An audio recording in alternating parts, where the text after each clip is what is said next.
What's today's quarry? Rabbit? Dear. This show often holds up a magnifying glass to how underestimated and belittled women are in the universe, and I'm all for it, but this interaction is a strange way to do it. We find out that Sir Gerald actually thinks extremely highly of Lady Rhea, so why is he being so f***ing patronizing here and assuming she would only be hunting rabbits? Also, those aren't deer, Rhea. Those look like some sort of grouse. You can tell because deer are a lot bigger and don't have wings. The Vale sheep might be willing. Assuming livestock who are unable to consent in any way are willing to participate in casual bestiality. Come on, Rhea, I know Targaryens have to incest and all, but we need to draw this in line somewhere. Daemon Targaryen is a dick to horses and allegedly sheep.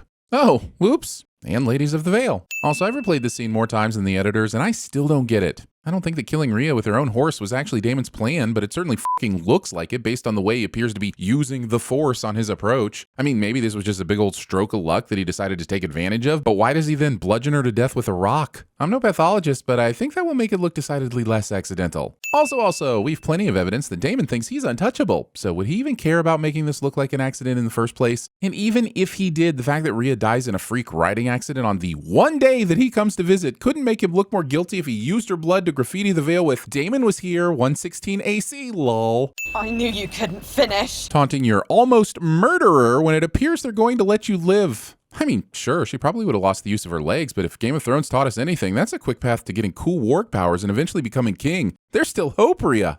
Stop showing me people vomiting. I always thought the Targaryens had naturally white yellow hair, but if that's not the case, I'd think they'd have perfected a method of dyeing that didn't stain one's forehead. And if Rhaenyra succeeds in war, will follow. Assuming Westeros would plunge into civil war just because a woman sits on the Iron Throne. This is Westeros. Everyone keeps their oaths here. They're not the types to rush a half-assed conclusion to a popular story just so they can speed off to write Star Wars. And to secure her claim, she'll have to put your children to the sword. The princess who's yet to kill anything? Does he think she's just going to waltz in and kill a couple of children? Maybe you could advise your daughter to ally herself with the queen-to-be instead of assuming that two powerful women have to bring each other down like every stereotype ever. Either you prepare Aegon to rule, or you cleave to Rhaenyra and pray for her mercy. Rhea fans was made for Game of Thrones, and Otto Hightower is easily one of the most interesting characters in the series so far. I'm removing a sin for a fantastic performance, but I swear I will add 100 if this is the last time we see him. Alive! I meant see him alive. Riding off into the rain with your hood down. You have a hood, Otto. No wonder you're not the Hand anymore. Look, I know it would have been a waste to bring this fancy carriage and not use it, but is there any reason they couldn't have docked over here and saved some time? An outsider among the natives. Creepily sneaking up on a woman who clearly wants to be alone to think. Who has time to light all the candles in this show? This mural does not contain a sea orgy. Strange, considering the amount of semen. Her neck and skull both crushed in the fall. The gods are cruel. And according to Game of Thrones, the gods would appear to be particularly cruel to women, almost exclusively relegating them to the role of sex toys and tragedy pincushions. At such time when their firstborn ascends the Iron Throne, he or she will do so bearing the name Targaryen. So this convoluted bargain has ended up with Viserys promising that his grandchildren will be named Valerian, but will take the name Targaryen when they take the throne. Cool, whatever, but how can he guarantee something that won't come to pass for another 30 plus years when the rate at which he's decomposing suggests he won't even be around next week? I hold nothing against your cousin. Well, that'd certainly be a first for cousins in this show. Dare I say it is a matter of taste? I prefer roast duck to goose. It's nice that Rhaenyra's cool with Laenor being gay, but this sin is for the food as a metaphor for sexuality cliche and needlessly confusing my stomach boner. By all rights, you should be queen of the Seven Kingdoms. Corlys and Rhaenys have an argument the audience has already been put through for all of the we get the picture sometime. You'll need a sworn protector. These two are actually really cute together, and I'm looking forward to finally seeing a healthy and long-lasting relationship between two people I can actually get behind. Cindy's about to add a sin instead of removing one, aren't they? It takes 26 seconds for this conversation to start. 26! Do you know how long 26 seconds feels when it's spent watching someone slowly walk across a boat? Do you know what I could achieve in 26 seconds? Twice? I took an oath as a knight of your king's guard, an oath of chastity.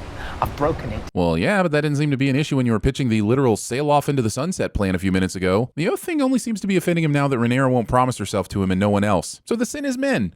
Or monogamy. Or men historically pushing monogamy onto women as a method of control. Pick one. Or all. I've soiled my white cloak. Maybe next time you can avoid that if you hang up your cloak before unsheathing your sword. Same, Viserys. Same. But don't worry, we're almost halfway done with the season.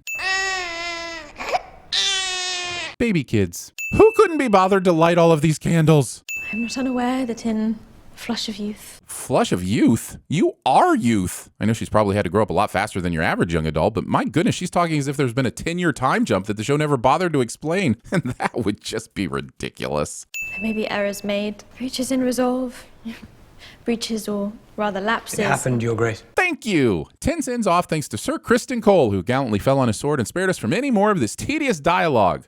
Oh, he wasn't doing that for us, was he? Why is he admitting this? The sin you allude to, I have committed it. Seriously, why? It's not like he's going to get a reduced sentence for admitting it before Allison can get it out of him. Either she already knows and he's f***ed anyway, or she doesn't and he has a chance of carrying on as normal. Honorable or not, he gives this information up way too easily, just so that the show can have this, oh, no, how tragic, he gave himself away moment. At her instigation, it is true. Throwing Rhaenyra under the carriage. Takes two to tango, Sir Criston. Or whatever the undoubtedly more bloody Westerosi version of tango is. Salsa? Rather than gelding me and having me tortured, you would sentence me mercifully to death. Or take the black, right? If you're really so concerned about your honor, then you could serve in the Night's Watch. Did the show forget about Castle Black? I mean, did Sir Criston forget about Castle Black? Will I be remembered as a good king, Lionel? I think a good King Viserys is more likely, but you're the boss. It hardly makes a good song, does it? Lamenting the peaceful times you're living and ruling through because you want people to sing a cool song when you're not living or ruling. I often think that in the Crucible, I may have been forged a different man. Says the man currently dying from a case of sitting in a chair. Every time we transition from the king looking ill to a big gathering of ships or people, I always assume we're headed into his funeral, only to be disappointed that it's some other event or wedding or whatever. I love Patty Considine, but funeral edging is my least favorite type of edging. The discount Hogwarts dining hall is looking mighty impressive, but how is anyone at Gandalf the Pale's table supposed to reach half of the food? This is why men wage war, because a woman would never be ready for the battle in time. Believing war is preferable to taking your time when getting dressed for a party. Also, f***ing Jason Lannister. The man doesn't have Tywin's or Tyrion's brains, Jaime's charm, or Cersei's iron will. I'm not sure where the cool Lannisters will get those things from 200 years from now, but it definitely isn't from should have been a stain on someone's cloak here. Cutting in line. Do you want a red wedding, Sir Gerald? Because this is how you get a red wedding. I'm assuming the place already has ants. Here's a sin for not RSVPing to the not quite the wedding yet wedding dinner. A lot goes into wedding prep, Daemon. They usually have seats and dinners calculated out to the exact number of attendees. Next time, check the box on the card and raven it back like a civilized monster. The king will not be happy, right in the midst of his speech. Thanks for the update, my man. I really hate it when my shows have even 1% subtlety or subtext in them. I was never much of a dancer. It's not much different to combat. I shall hope for a different outcome. Dance shadowing. Oh, f*** you and the poorly paced dragon you lacklusterly flew in on. I will be so mad if the show is telling us that Joffrey has figured out Cole is Rhaenyra's love interest from this look alone. Not a f***ing chance. That's the least believable thing this universe has ever expected me to swallow, and that's including zombies, witches, and the fact that Season 8 was designed to be watched in a theater. After my niece's wedding, I plan to fly to the area and petition Lady Jane myself. Perhaps I'll see you there, Sir Gerald. Oof, this is building to something good. I can feel it. I mean, why else would we spend so much of this episode on Lady Rhea's death and Sir Gerald's rage? There's no way we're skipping past this drama, never to know how it was all resolved. Right? I know who it is. The handsome paramour. Oh. Sir Criston Cole. No, you do not. Man, I didn't think there was a chance in hell this show would give us an even more irritating Joffrey, but here we f***ing are. Our sworn protector. Look at him. The man is fully struck. Yes, because there's clearly no other logical reason for her sworn protector to be keeping an eye on her. None at all. In fact, I hear it's easier to protect people if you don't look at them even once. Dancing, spinning, changing partners, excitement. However, music for House of the Dragon is just as wonderful as it was in Game of Thrones, so we're removing a sin for composer Ramin Djawadi, who doesn't get talked about enough for his wonderful contributions to these shows. Risking this in a crowded room filled with the most powerful and judgmental people in the kingdom, especially after blackmailing one of them. Zadris dorot unumakas, sia brasilis ohis, sagon unatsahas. I'm torn here. On the one hand, I love how Rhaenyra calls Daemon out on his shit. On the other hand, she's encouraging him to commit murder and ultimately incest. Call me woke, but I'm gonna send the incest and murder. Risking this in a crowded room filled with the most powerful and judgmental people in the kingdom, especially after blackmailing one of them.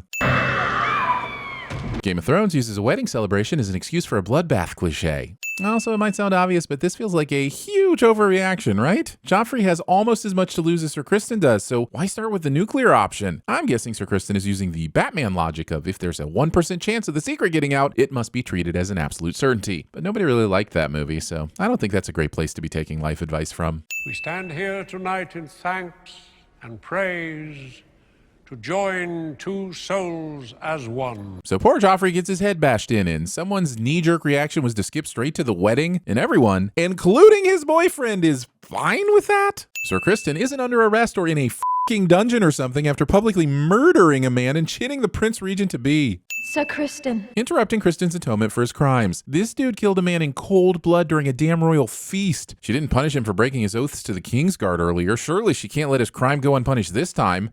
She's going to let his crime go unpunished, isn't she? Good golly, what a way to end an episode. This is one of the few occasions where I'm really eager to see what happens next. So many loose ends to tie up, you know? I'm really starting to like these characters and really understand what makes them tick. Especially, what are the actors' names again? I'll just pull up the IMDb.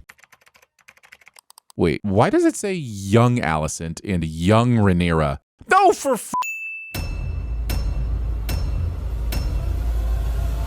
How long you boys been mounted on sheep down there? I'm not dead! Your father was a good man. You are a sad, strange little man. I know this union is not what you would choose. No, I'd rather French kiss a skunk. I prefer roast duck to goose. And I've been known to sample the occasional rosé. And a couple summers back, I tried a Merlot that used to be a Chardonnay, which got a bit complicated. Okay. The leechings have always brought His Grace relief. I've never had anything you doctors didn't try to cure with leeches. A leech on my ear for earache, a leech on my bottom for constipation. Will I be remembered as a good king, Lionel? How about no? You know better than anyone. It was no accident. Diplomatic community. I have had enough of you!